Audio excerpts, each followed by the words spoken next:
ઉપલેટા શહેરમાં સિક્કા ગ્રુપ દ્વારા છેલ્લા ઘણા વર્ષોથી ગણપતિ ઉત્સવ ઉજવવામાં આવે છે, ત્યારે આ વર્ષે પણ આ ઉત્સવ ધામધૂમથી ઉજવવામાં આવી રહ્યો છે। આયોજકો, સેવકો અને સહયોગીઓ દ્વારા આ વખતે સ્ટેશનરીની વસ્તુઓની મદદથી આ ગણપતિ બનાવવામાં આવ્યા છે। આ ગણપતિ અનોખા અને ઇકો ફ્રેન્ડલી ગણપતિ છે। આ અનોખા અને ઇકો ફ્રેન્ડલી ગણપતિને જોવા માટે અને આ ઉત્સવમાં સામેલ થવા માટે સૌ કોઈ લોકો અહીં ઉમટ્યા પડ્યા છે, જેમાં ખાસ કરીને બાળકોની અંદર આ ગણપતિ ઉત્સવમાં સામેલ થવા માટેનો અનોખો આનંદ જોવા મળે છે। રાજકોટના ઉપલેટામાં સિક્કા ગ્રુપ દ્વારા એક અનોખા અને ઇકો ફ્રેન્ડલી ગણપતિ અને એજ્યુકેશન ગણપતિ બનાવવામાં આવ્યા છે, જેમાં બાળકોના અભ્યાસમાં ઉપયોગમાં લેવાતી સ્ટેશનરીની વસ્તુઓનો ઉપયોગ કરીને ગણપતિની મૂર્તિ તૈયાર કરવામાં આવી છે। આ બાદ તેમાં વિસર્જન બાદ સ્ટેશનરીની આ વસ્તુઓને પ્રસાદી સ્વરૂપે સરકારી શાળાના બાળકોને વિતરણ કરવામાં આવશે। મારું નામ આનંદી બાણગોરિયા છે। અમે જૂના બસ સ્ટેન્ડમાં રહી છીએ। જૂના બસ સ્ટેન્ડમાં અમે 13 વર્ષથી સિક્કા ગ્રુપના ગણપતિનું આયોજન કરીએ છીએ। એ ગણપતિ અમે પેન્સિલ, ઇરેઝર, શાર્પનર એવી સ્ટેશનરીની વસ્તુથી જ બનાવીએ છીએ અને છેલ્લે પછી વિસર્જન થાય એટલે કોઈ ગરીબ બાળકોને જે સ્કૂલમાં ભણતા હોય બાળકો એ બાળકોને આપી દઈએ છીએ અમે। ને અમારું અહીંયા રોજ અલગ અલગ જેટલા દિવસ અમે રાખીએ એટલા દિવસ અલગ અલગ પ્રોગ્રામ રાખીએ છીએ। ચિત્ર સ્પર્ધા છે, વેશભૂષા છે, આરતી ડીશ કોમ્પિટિશન છે, એ બધા જુદા જુદા પ્રોગ્રામ રાખી અને બીજા બાળકોને, બીજા લોકોને બધાને પ્રોત્સાહન મળી રહે અને એને એક સ્ટેજ મળે એનું વ્યક્તિત્વ પૂરું પાડવા માટે। ડાન્સ સ્પર્ધા હોય તો એને એ એક્ટિવ થાય અને સ્ટેજ ઉપર આવતા શીખે બાળકોને લગતી બધી પ્રવૃત્તિઓ અમે કરીએ છીએ। મારું નામ નારાયણભાઈ વસરા છે અને હું લાંબા સમયથી અહીંયા દર્શન કરવા માટે થઈને આવું છું।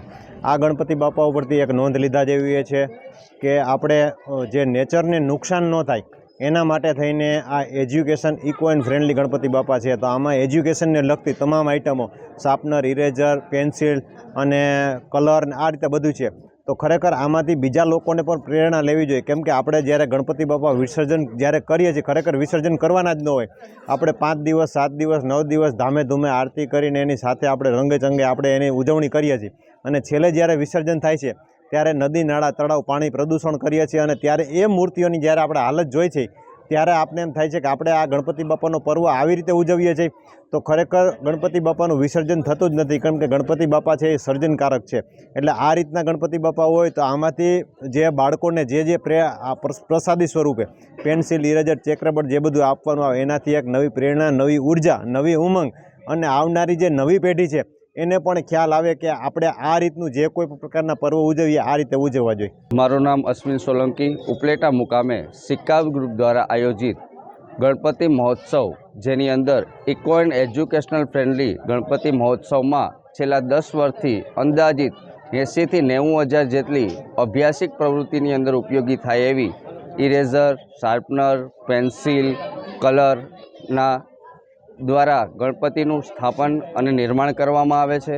આ ગણપતિનું સર્જનકારી ગણપતિ તરીકે આપણે ઉપયોગમાં કરીએ છીએ, જેની અંદર વિસર્જન કરવામાં આવતું નથી। વિસર્જન કરવા માટે આપણે જે ગણપતિની અભ્યાસી પ્રવૃત્તિની અંદર ઉપયોગમાં લીધેલી વસ્તુઓ, જે સ્ટેશનરી આઇટમ છે, તેને આપણે સરકારી શાળાના વિવિધ સ્પર્ધાની અંદર ભાગ લીધેલા બાળકો તથા સરકારી શાળામાં ઉપયોગી થાય એવી વસ્તુઓને આપણે વિતરણ કરવામાં આવે છે। આવી રીતે આપણા ગણપતિ એ સર્જનકારી ગણપતિ છે, જેનું રાજ્ય લેવલે, જિલ્લા લેવલે પણ નોંધ લેવામાં આવી છે। વિવિધ સ્પર્ધાઓનું આયોજન કરવામાં આવે છે। આ સ્પર્ધાઓમાં વેશભૂષા સ્પર્ધા, ચિત્ર સ્પર્ધા, આરતી ડીશ સ્પર્ધા, જેના દ્વારા આપણે બાળકોને જે સ્ટેજ પૂરું પાડવામાં આવે છે, જે પોતાની અંદર જે સ્કિલ છે એને ડેવલપ કરવા માટેના પણ પ્રયત્નો કરવામાં આવે છે।